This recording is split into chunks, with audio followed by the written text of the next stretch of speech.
Hey, welcome back to Daily Hope. These last couple days, we've been looking at this sort of mystery that God tells us to set our minds on heavenly things rather than earthly things. And he even says set our sights on the things of heaven rather than the things of earth. And I shared with you this tension of how do we do that? It's not like there's a TV channel of here's what's happening in heaven. I can just flip to that channel and fix my eyes on heaven. And one of the realities of how we do this is that it's about our priorities. Now, I think God knew that as we read Colossians 3, verses 1 through 4, we would be asking, well, what does it look like? What are the things I'm not supposed to be looking at? And what are the things I am supposed to be looking at? Because obviously, I live on earth, so I have to look at earthly things to exist. I have to have my eyes open as I'm driving my car around. Does that mean I'm looking at earthly things? Well, that's not what Paul means here. Paul means, and God means, this world's value system. Satan, the prince of this world, what he values. Sinful things you could substitute for earthly things. So if you've been wondering, God, I want to get my eyes off of earthly things and onto heavenly things, what are the things I should look away from? Guess what? God's going to tell you today. It's what verses 5, 6, and 7 list out. In fact, I think this goes all the way to verse 9. So what are the things we should look away from? Here's the list. So, put to death the sinful, earthly things lurking within you.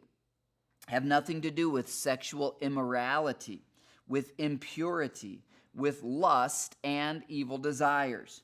Don't be greedy. For a greedy person is an idolater. In other words, they're worshiping the things of this world rather than worshiping God.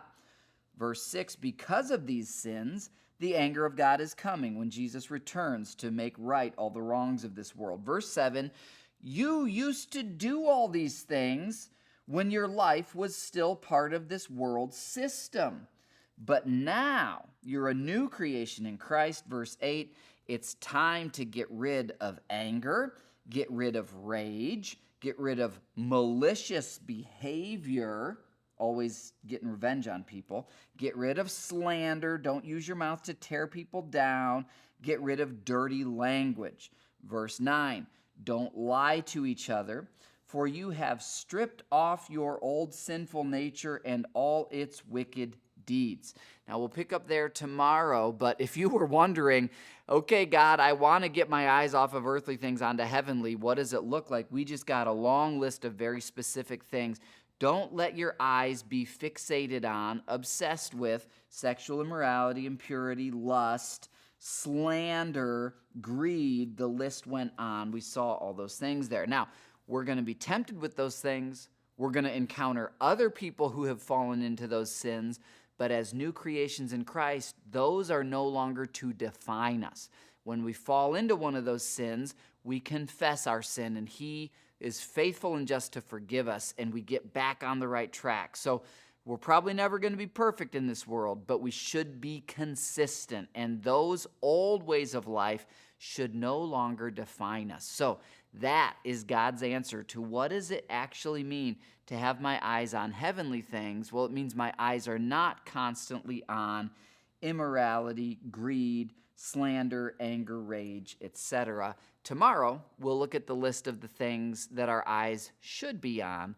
I'll see you then for more Daily Hope.